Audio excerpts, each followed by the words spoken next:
Dear friends, మరొకసారి మీ అందరికీ హృదయపూర్వక ధన్యవాదాలు. మన వీడియోస్ను దయచేసి ఆదరిస్తున్నందుకు, అదే రకంగా ఛానల్ను కూడా సబ్స్క్రైబ్ చేస్తున్నందుకు మీ అందరికీ thank you very much. So ఈరోజు మనం మరొక ముఖ్యమైన అంశం, మీ అందరికీ తెలిసిందే, ఇది టెట్లో కంపల్సరీ 1 మార్క్ వస్తుంది. ఏంది అంటే చూడండి, పియాజే సంజ్ఞానాత్మక వికాస సిద్ధాంతం లోపల సంజ్ఞానాత్మక వికాస దశలు ఏవైతే ఉన్నాయో వాటి గురించి ఈరోజు తప్పనిసరిగా, అంటే చాలా క్లారిటీగా మనం 1 మార్క్ ఎలా సాధించుకోవాలో తెలుసుకోబోతున్నాం. తప్పనిసరిగా వీడియోని మొత్తం చూడండి దయచేసి. ఆల్రెడీ మీరు చదివి ఉండొచ్చు, అయినప్పటికీ ఒక్కసారి రివిజన్ అనుకోండి ప్లీజ్. ఎక్కడో టిప్ దొరుకుతుందో మనకు తెలియదు కదా. దయచేసి తప్పనిసరిగా మొత్తం వీడియో అంతా చూడండి, డెఫినెట్గా మీరు 1 మార్కు సాధించుకున్నట్టే. ఓకే, సో ఇందులోపట మనం చూద్దాం పియాజే సంజ్ఞానాత్మక వికాస సిద్ధాంతం.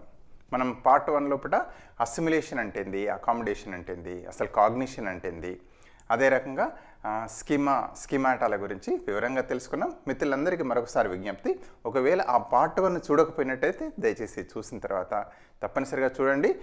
తప్పనిసరిగా మనకు ఈ యొక్క సిద్ధాంతాన్ని అవగాహన చేసుకోవడంలో అత్యంత కీలకంగా ఉపయోగపడుతుంది. ఓకే, ఈరోజు మనం ఏంటంటే ఈ యొక్క పియాజే సంజ్ఞానాత్మక వికాస సిద్ధాంతం లోపల సంజ్ఞానాత్మక వికాస దశలను గురించి మనకు ఏదైతే స్టేజెస్ ఆఫ్ కాగ్నిటివ్ డెవలప్మెంట్ గురించి వారు వివరంగా మనకు తెలియజేయడం అనేది జరిగింది. దాని గురించి ఈరోజు మనం తెలుసుకుందాం. ఒక్క నిమిషం ఏం చేద్దాము అంటే, అసలు సంజ్ఞానాత్మక వికాసం అన్నారు కదా, ఒక్క నిమిషం ఆలోచిద్దాం. ఏంది అసలు సంజ్ఞానాత్మకత అంటే ఏంది అంటే, అనుకున్నాం కదా, తనను గురించి, అంటే శిశువు తనను గురించి, తన పరిసరాలను గురించి అవగాహన చేసుకునే సామర్థ్యాన్ని ఏమంటారంటే సంజ్ఞానాత్మకత అంటారు. The ability to think and understand about himself and his surroundings, which is known as cognition. మరి కాగ్నిటివ్ డెవలప్మెంట్ అంటే ఏంది, సంజ్ఞానాత్మక వికాసం అంటే ఏంది అంటే ఏంటంటే ప్రజ్ఞా వికాసమే సంజ్ఞానాత్మక వికాసం. అంటే ఈ విధంగా ప్రజ్ఞా వికాసం అంటే, ప్రజ్ఞ అంటే మనం అనుకున్నాం ఏంటంటే అవగాహన చేసుకునే సామర్థ్యం, అదేవిధంగా సమస్యలను పరిష్కరించే సామర్థ్యం, సర్దుబాటు చేసుకునే సామర్థ్యం, దీన్ని ఏమంటారంటే ప్రజ్ఞ అంటారు. ఈ సామర్థ్యం ఏదైతే ఉందో 4 దశల్లో డెవలప్ అవుతుందని పియాజే వారి పరిశోధనల ద్వారా తెలియజేయడం అనేది జరిగింది, తెలుసుకున్నారు. అవి ఏమేంటి ఒకసారి చూద్దాం. సంజ్ఞానాత్మక వికాస దశలు ఏమేంటి? ఒకటి ఏంటిది అంటే జ్ఞానేంద్రియ చలన దశ. దీన్ని ఏమంటారంటే సెన్సరీ మోటార్ స్టేజ్ అంటారు. మరి ఇది ఏ ఏజ్ గ్రూప్లో ఉంటుంది చూడండి, 0 to 2 years, అంటే శిశువు జన్మించినప్పటి నుండి 2 సంవత్సరాల వయసు వరకు ఉంటుంది. ఇక రెండవది చూడండి, పూర్వ ప్రచాలక దశ. దీన్ని ఏమంటున్నారు, ప్రీ ఆపరేషనల్ స్టేజ్ అంటున్నారు. మరొకసారి చూద్దాం. రెండవది పూర్వ ప్రచాలక దశ, ప్రీ ఆపరేషనల్ స్టేజ్. ఇది 2 నుండి 7 సంవత్సరాల వయసు వరకు ఉంటుంది. 2 years నుంచి వెళ్ళి 7 సంవత్సరాలు. 7 సంవత్సరాలు అంటే బిడ్డ మనకు 2nd క్లాస్ వరకు వస్తాడు, అక్కడి వరకు ఉంటుంది. అదే రకంగా తీసుకున్నట్టయితే మామూలుగా 3వ దశ ఏంటిది ఒకసారి చూడండి, మూర్త ప్రచాలక దశ, కాంక్రీట్ ఆపరేషనల్ స్టేజ్. 3వ దశను ఏమంటున్నారు, మూర్త ప్రచాలక దశ, కాంక్రీట్ ఆపరేషనల్ స్టేజ్. ఇది చూడండి 7 to 11 years old, 7 నుండి 11 సంవత్సరాల వయసు. అంటే ఏంది, 2nd క్లాస్ నుంచి ఆల్మోస్ట్ ఏంటంటే 11 years అంటే బాబు 6th క్లాస్ వరకు వచ్చేస్తాడు, 6వ తరగతి వరకు వస్తాడు. అదే రకంగా 4వది ఏంటి అంటే ఫైనల్ది అమూర్త ప్రచాలక దశ. దీన్ని ఏమంటున్నారంటే ఫార్మల్ ఆపరేషనల్ స్టేజ్ అంటున్నారు. అమూర్త ప్రచాలక దశ అంటే అమూర్త చింతన సామర్థ్యం, అమూర్తంగా విషయాలను అవగాహన చేసుకునే సామర్థ్యం. ఇండైరెక్ట్గా 12 and above, 12 సంవత్సరాలు ఆ పైన, అంటే ఆ శిశువు అంటే పిల్లవాడు ఏంటంటే 7th క్లాస్కి వచ్చేస్తాడు, 7వ తరగతికి ఆ పైన వరకు ఆ బిడ్డ ఏంటంటే ఈ స్టేజ్లో ఉంటాడు. అంటే ఒక్కొక్కసారి స్టేజెస్ కూడా అడగవచ్చు. దయచేసి ఏదో ఒక టెక్నిక్, మనం అనుకున్నాం కదా, ఏదో ఒక టెక్నిక్ పాటించాలి, గుర్తుపెట్టుకోవాలి. ఇప్పుడు ఒక్కొక్క దాని గురించి వివరంగా తెలుసుకుందాం. మొదటి చూస్తే ఏంటంటే జ్ఞానేంద్రియ చలన దశ, 0 to 2 years. దీన్ని సెన్సరీ మోటార్ స్టేజ్ అంటారు. అంటే బిడ్డ ఏ విధంగా అవగాహన చేసుకుంటాడు, పుట్టిన శిశువు ఏ రకంగా తనను తన పరిసరాలను అవగాహన చేసుకుంటాడంటే చూడండి, ఇక్కడ ఏమంటున్నారు, జ్ఞానేంద్రియాల ద్వారా, చలనాల ద్వారా తనను గురించి, తన పరిసరాలను ఎక్స్ప్లోర్ చేస్తాడట, అవగాహన చేసుకుంటాడట. చేసుకుని క్రమక్రమంగా ఈ దశలోపటినే తాను వేరు, తన పరిసరాల్లోపట ఉన్న వస్తువులు వేరే అనే విషయాన్ని క్రమక్రమంగా గ్రహిస్తాడు అని చెప్తున్నారు. ఈ బిట్టు జనరల్గా చూడండి ఫ్రేము, తనను గురించి అంటే వస్తువులు తను వేరు, వస్తువులు వేరని ఏ దశలో తెలుసుకుంటాడు, ప్రశ్న వేయవచ్చు. ఇది ఎక్కడ అంటే ఇది జ్ఞానేంద్రియ చలన దశ. ముఖ్యంగా ఈ దశ లోపల ఉన్న రెండు ముఖ్య లక్షణాలు ఉన్నాయి. చూడండి ఇక్కడ చూడండి, ఇక్కడ ఏంటి అంటే ఒక ముఖ్యమైన లక్షణం ఏంటంటే వస్తు స్థిరత్వ భావన, ఆబ్జెక్ట్ పర్మనెన్స్ అనేది ఈ దశ లోపల ఉండదు. ఏ దశలో ఉండదు, ఆబ్జెక్ట్ పర్మనెన్స్ అనేది ఏ దశలో ఉండదు అని అంటారు. అంటే ఏందో ఒకసారి చూద్దాం. జనరల్గా మనం చూస్తాం 6 నెలల పిల్లవాడిని మళ్ళీ అమ్మ ఏదైనా ఒక బొమ్మ చూపెట్టి బ్లాంకెట్ కింద దాచిపెట్టింది అనుకోండి, దాచిపెట్టుకొని ఏమంటుంది కాకెత్తుకుపోయింది అంటుంది. ఆ పిల్లవాడిని నమ్ముతాడట, అప్పుడు నిజంగానే పోయింది ఆ కాకెత్తుకుపోయిందని అనుకుంటాడు, ఇక వెతుకోడు. కానీ క్రమక్రమంగా 9 నెలల వయసు లోపల అదే మామూలుగా బొమ్మ తీసుకొని ఆ బిడ్డ చూస్తున్న అంబడే వయసు వస్తుంటుంది, ఆ బిడ్డ క్రమంగా అంబడుతుంటాడు కదా, అప్పుడు ఆ బిడ్డ చూస్తుండగానే మామూలుగా ఒకవేళ బ్లాంకెట్ కింద దాచిపెట్టి కాకెత్తుకుపోయింది అని చెప్తే నమ్మడట, వచ్చి బ్లాంకెట్ తీస్తాడట, బ్లాంకెట్ దాచిపెడతారు కదా, దాన్ని తీసేసి ఇదే ఉన్నది కదా అని చూపెడతాడట. సో విధంగా క్రమంగా అవగాహన చేసుకునే సామర్థ్యం, సమస్యను పరిష్కరించుకునే సామర్థ్యం అనేది ఆ బిడ్డలో క్రమంగా డెవలప్ అవుతుంది. ఏదైనా ఇక్కడ అడిగే అవకాశం ఉన్న ప్రశ్న ఏంటి అంటే వస్తు స్థిరత్వ భావన లేదా ఆబ్జెక్ట్ పర్మనెన్స్ అనేది ఉండదు, ఏ దశలో ఉండదు. సో ఇది ఒక కీలకమైన అంశం, ఇది తప్పనిసరిగా మనం గుర్తుపెట్టుకోవాలి. ఇంతకుముందు కూడా మనకున్నాం ఈ దశలో ఎర్లీ స్టేజెస్లో మనం పిల్లలు చూస్తుంటాం, అంటే కుక్కను చూపెట్టి ఏమైనా కుక్క అని నేర్పిస్తారు కదా, అదేవిధంగా అక్కడికి ఒక మేక వచ్చింది, అదేంటిది అంటే కుక్క అంటారు, కుక్కనే అంటారంట పిల్లలు. అదేవిధంగా అమ్మ అక్కను చూపెట్టి అమ్మని చూపెట్టి అమ్మ అని పిలిస్తే, అదేవిధంగా కుక్క మామూలుగా అక్కను చూపెట్టి కూడా అక్క స్టోర్ అంటారంటే మామూలుగా అమ్మ అనే చెప్తారట, అంటే స్టార్టింగ్ స్టేజెస్లో. కానీ ఆ బిడ్డ క్రమక్రమంగా అవగాహన చేసుకునే సామర్థ్యం అనేది బిడ్డలో డెవలప్ అవుతుంది. అమ్మను అమ్మగాను అక్కను అక్కగాను గుర్తిస్తారు, అవునా కదా. ఇది ఈ దశలో కూడా జ్ఞానేంద్రియ చరణ దశ. ఇది ఏ ఏజ్ గుర్తుపెట్టుకోవాలి మనం, 0 to 2 years. ఇక రెండవ దశ చూద్దాం, ఏంటి అంటే పూర్వ ప్రచాలక దశ. Very very important. ఇళ్ళకి వెళ్ళి బ్యూటీ ఫ్రేమ్స్ అవుతున్నాయి, ఇళ్ళకి వెళ్ళండి కాదు, జనరల్గా చూడండి మీరు. దీన్ని ఏమంటారంటే ప్రీ ఆపరేషనల్ స్టేజ్ అంటారు. ఇక్కడ చూడండి age group 2 to 7 years old. మరి ఇక్కడికి వీడికి తేడా ఏంటంటే బిడ్డలో 2 సంవత్సరాల వయసు వచ్చేసరికి భాష డెవలప్ అవుతుంది, లాంగ్వేజ్ డెవలప్ అవుతుంది. లాంగ్వేజ్ ద్వారా మామూలుగా ఏంటంటే అంటే ఈ ప్రపంచాన్ని లేదా తన పరిసరాలను ఎక్స్ప్లోర్ చేస్తారట, తెలుసుకోవడానికి ప్రయత్నం చేస్తుంటారట. భాషను టూల్గా వాడుతారంట. అడుగుతారు చూడండి ఏంటి, ఎందుకు, ఎలా, అనేక రకాల ప్రశ్నలు వేస్తుంటారు పిల్లలు ఈ వయసులో. సో ఈ విధంగా ఈ దశను ఏం చేస్తుంటే పూర్వ ప్రచాలక దశ వయసు ఏంది, దీన్ని ప్రీ ఆపరేషన్ స్టేజ్ అంటాం, 2 to 7 years old. మరి ఇక్కడ చూసినట్టయితే ఇందులో 2 దశలుగా మళ్ళీ దీన్ని క్లాసిఫై చేస్తారు. ఒకటేమో చూడండి పూర్వ భావనాత్మక దశ, 2 నుంచి 4 సంవత్సరాల వయసు, పూర్వ భావనాత్మక దశ.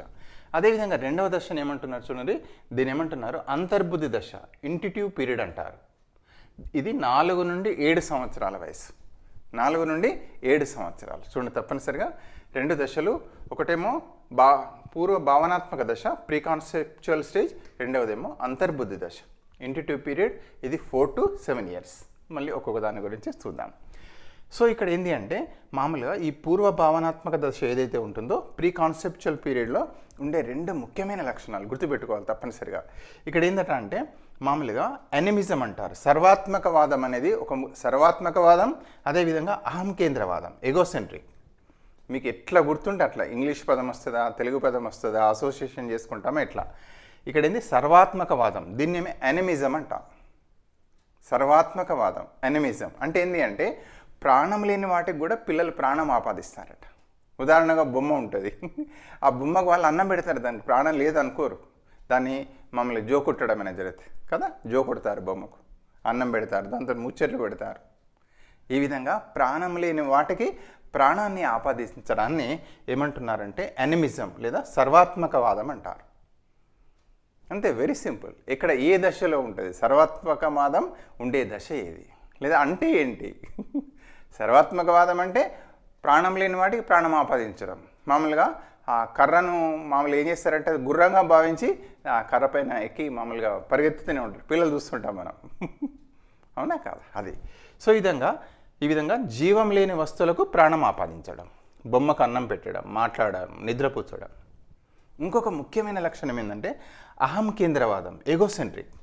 ఆ బిడ్డకి ఈ దశలు ఏమిటంటే నేను, నాది, ఈ ప్రపంచం అంతా నా కోసమే ఉంది, సూర్యుడు చంద్రుడు నా కోసమే, అహం కేంద్రభావం అంటారు. దీన్ని ఏమంటారంటే ఎగోసెంట్రిక్ అనేది ఉంటుంది.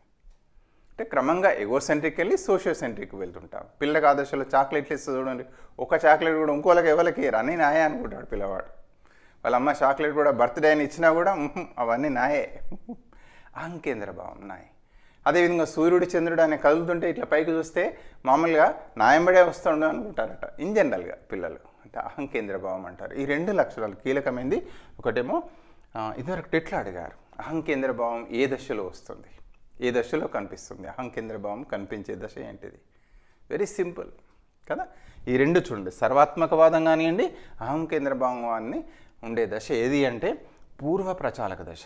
అంటే బహుశా ఇది మనం ఎట్లా అడగచ్చు, మనకు ఏ దశ, ఈ 4 దశలు ఇస్తాడు, ఈ దశల్లో పడి ఏ దశలో ఇస్తాడు? పూర్వ ప్రచాలక దశ. లేదా ఆ 2 ఇచ్చేసి దీన్ని ఇచ్చేయచ్చు, పూర్వ ప్రచాలక దశ లేదా ఇంట్యూటివ్ స్టేజ్, అంతర్బుద్ధి దశ కూడా అనొచ్చు. టఫ్ క్వశ్చన్, టఫ్ ఫ్రేమ్ చేయాలంటే, మనం కన్ఫ్యూజ్ చేయాలంటే అట్లా కూడా చేసే అవకాశం ఉంటుంది. కాబట్టి ఇది ఇక్కడ పూర్వ ప్రచాలక దశలో, పూర్వ భావనాత్మక దశలో పట్టిన ఈ 2 ఉంటాయి, యానిమిజం, అదేవిధంగా ఎగోసెంట్రిక్.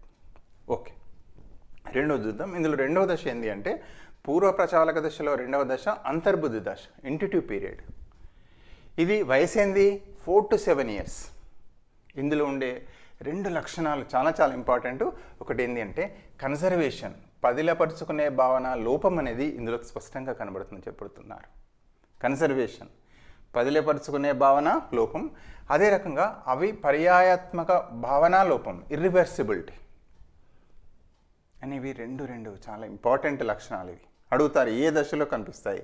కన్జర్వేషన్ లేదా పదిలపరుచుకునే భావనా లోపం అనేది ఏ దశలో ఉంటుంది, ఏ దశలో కనిపిస్తుంది అంటే నథింగ్ బట్ ఏంది అంతర్బుద్ధి దశ, లేదా దీన్ని ఇంతకుముందు అనుకున్నాం కదా పూర్వ ప్రచాలక దశ.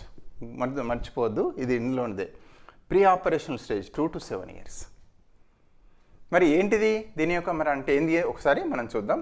ఒక వస్తువుకు అంటే ఫర్ ఎగ్జాంపుల్ మనం ఏం చేస్తామంటే ఒక పాత్రలో 2 సమాన కప్స్లో ఈక్వల్ వాటర్ తీసుకున్నాం. ఇవి రెండిట్లో ఎట్లున్నాయి సమానం అంటాడు. ఆ కప్పులకి వెళ్ళి మనం ఏం చేద్దాం, ఆయన చూస్తున్నప్పుడే ఒక సన్నగా పొడవుగా ఉన్న పాత్రలోకి మామూలుగా ఇంట్లో పోసేసినాం. పోస్తే ఏమైతుంది, ఇప్పుడు ఎండ్ల వాటర్ ఎక్కువ అంటే ఏమంటాడట అంటే ఈ పొడుగ్గా ఉన్న దాంట్లోనే ఎక్కువ వాటర్ ఉందంటాడట. మరి ఇంతకుముందు సేమే ఉండే, ఇప్పుడు ఎట్లయితుంది అనే ఆలోచన ఆ బిడ్డకు ఇంకా డెవలప్ కాదు. దీన్ని ఏమంటున్నారంటే పదిలపరుచుకునే భావనా లోపం లేదా కన్జర్వేషన్ అంటారు. అంటే ఒక వస్తువుకు బాహ్యంగా మార్పులు చేసినప్పటికీ దాని లక్షణాలు అలాగే పదిలపరచబడి ఉంటాయి అనే భావన లోపించడం. ఇంకొకటి కూడా ఎగ్జాంపుల్ ఇస్తున్నారు, ఇది ఇర్రివర్సిబిలిటీ. ఇప్పుడు 2 పిండి ముద్దలు తీసుకుందాం, మట్టి ముద్దలు అని. ఇవి 2 ఎట్లున్నాయి ఈక్వలే అంటాడు. కానీ కొంచెం దీన్ని సాగదీస్తే ఈ పొడవు అవుతుంది కదా, ఈ రెండిట్లో మరి ఏది ఎక్కువ అని అంటే ఏమంటాడట అంటే ఇది ఎక్కువ ఉంటుంది అని చెప్తాడట. అదే రకంగా ఇక్కడ కూడా చూడండి, మామూలుగా ఒక పూసల దారం ఉంది, 4 ఉన్నాయి, పూసలు ఎన్ని 4 ఉన్నాయి. ఇంకో కొంచెం తీసుకుని ఇలా పొడుగ్గా వేస్తే ఎందులో ఎక్కువ ఉన్నాయి అంటే ఇందులోనే ఎక్కువ ఉన్నాయి అంటాడట బిడ్డ.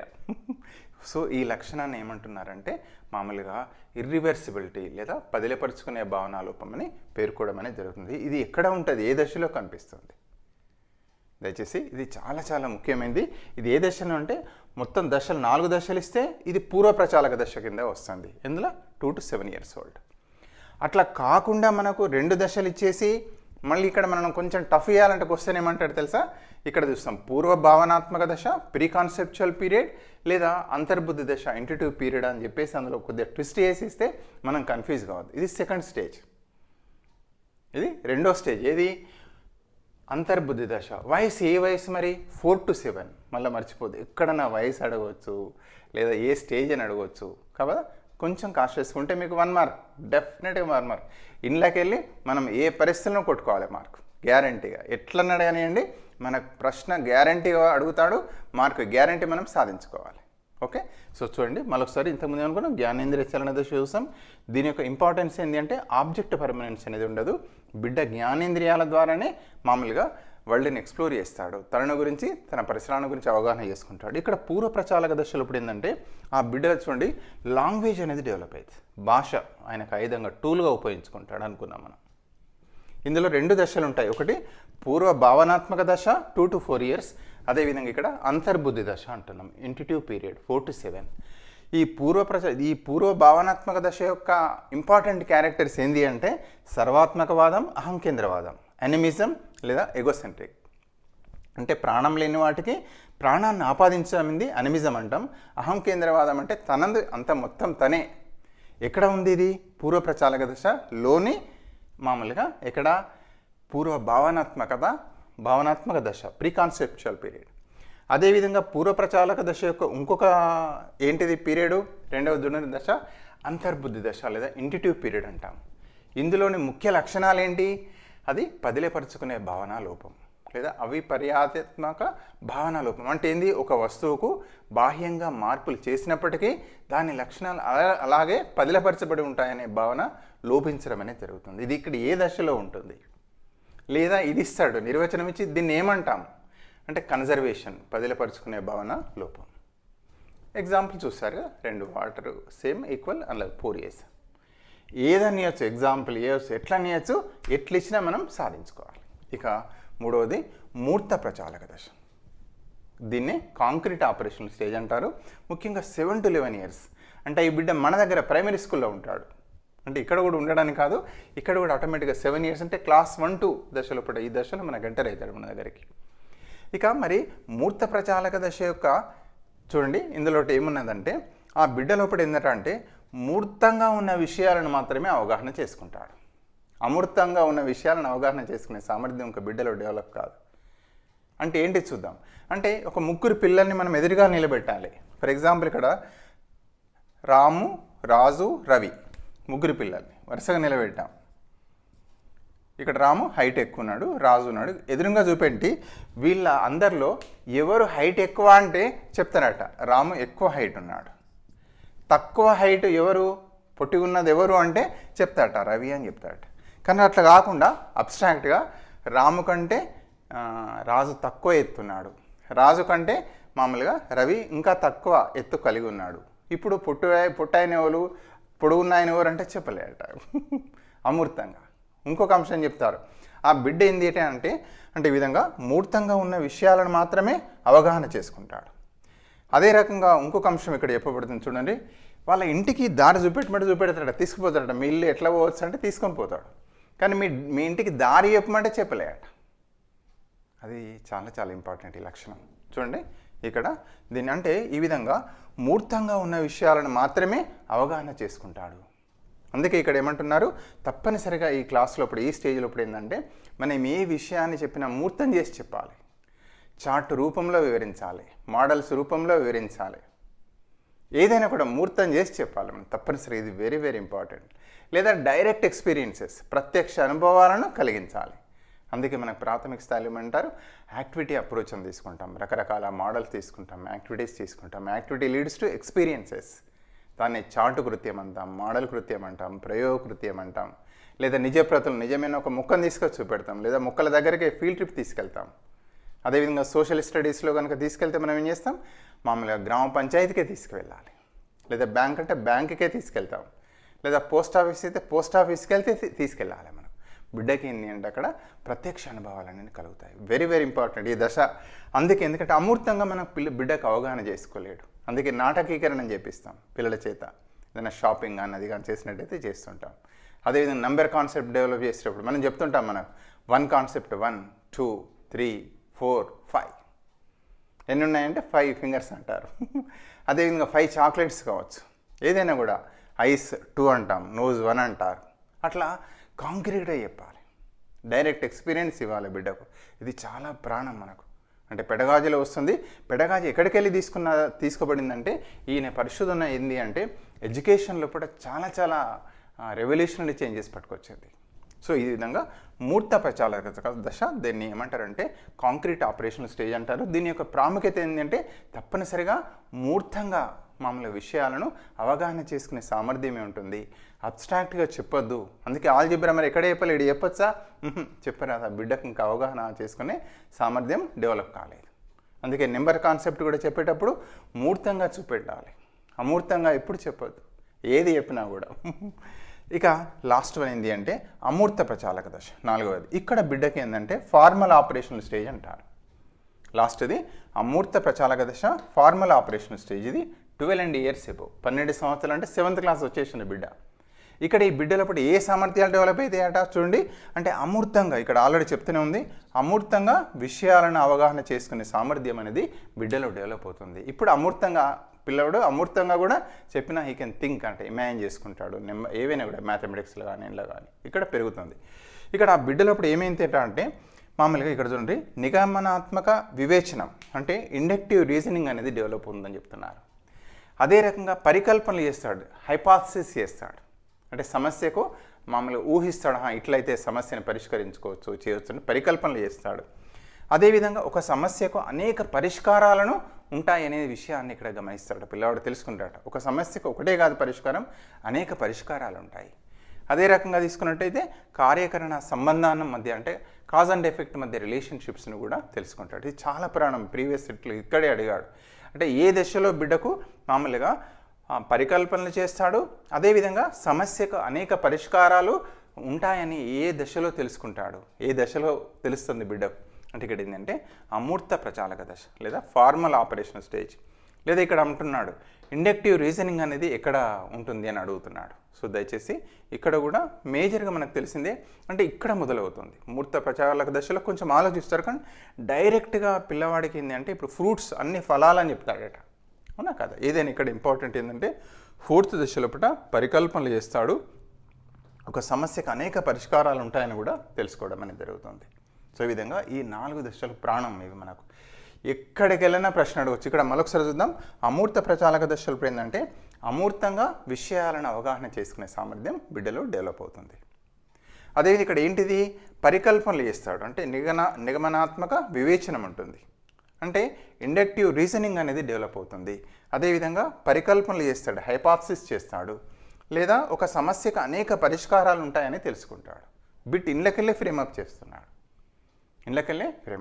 దయచేసి వెరీ వెరీ ఇంపార్టెంట్. ఏ పాయింట్ కూడా మనకు అన్ఇంపార్టెంట్ కాదు, every point is important.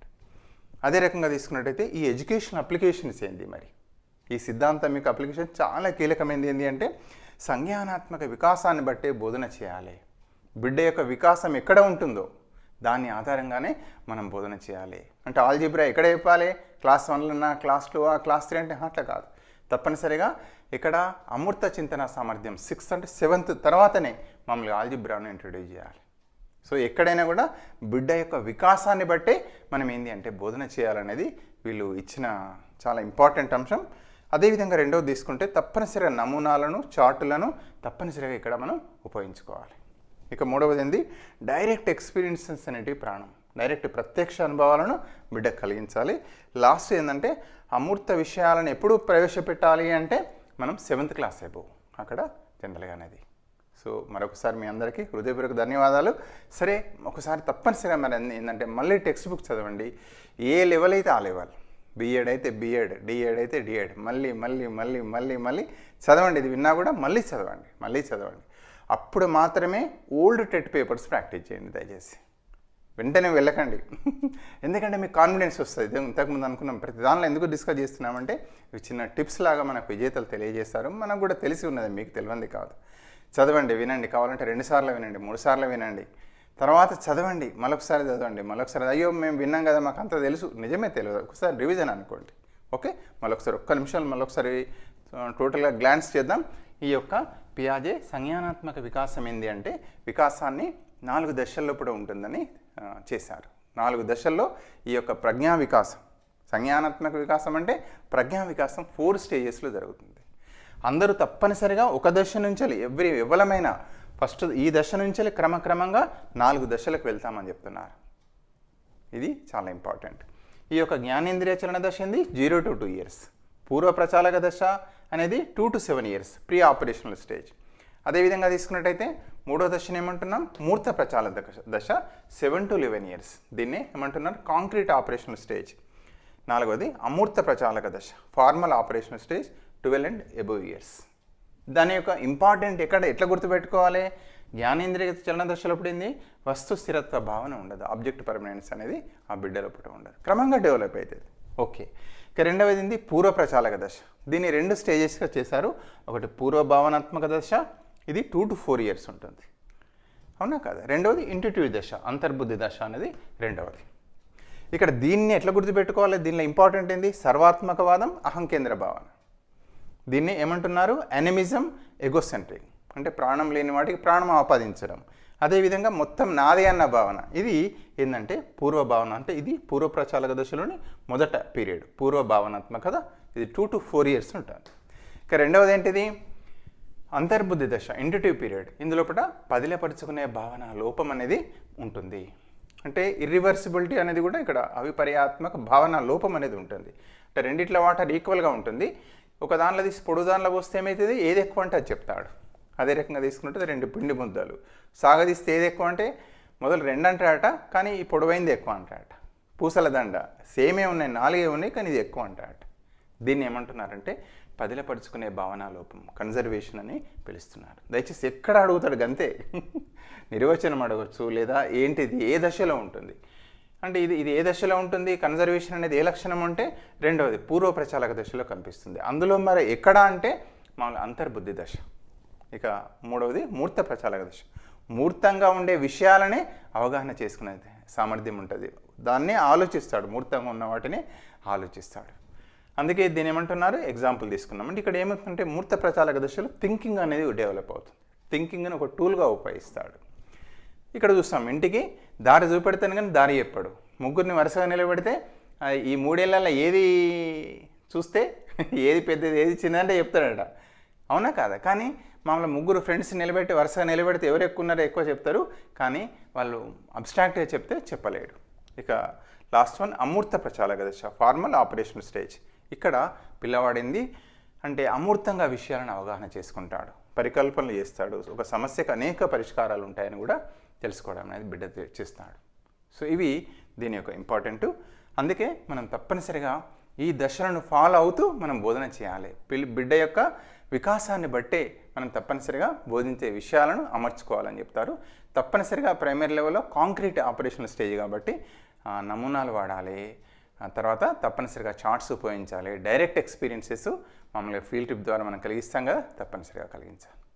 So once again దయచేసి మీ అందరికీ మరొకసారి హృదయపూర్వక ధన్యవాదాలు తెలియజేస్తూ, తప్పనిసరిగా మళ్ళీ ఈ టాపిక్ని 10 సార్లు చదవండి. మళ్ళీ చదివిన తర్వాత ఇక మళ్ళీ మీరు డైరెక్ట్ ఎగ్జామ్గా పోవాలనుకోండి, అప్పుడు మాత్రమే ప్రాక్టీస్కి వెళ్ళండి. దయచేసి 10 సార్లు ఒకసారి చదివిన తర్వాత రెండోసారి రివిజన్ అవుతుంది కదా, మీరు ఎన్నిసార్లు చదివితే అది రివిజన్ అవుతుంది, డీపర్ నాలెడ్జ్ వస్తుంది. అప్పుడే మనకు కాన్ఫిడెన్స్ వస్తుంది. దెన్ గో ఫర్ టెస్ట్ ట్రయల్కి వెళ్ళండి. సో దయచేసి మరొకసారి మీ అందరికీ మనస్ఫూర్తిగా మంచి జరగాలని కోరుకుంటూ థ్యాంక్ యూ వెరీ మచ్.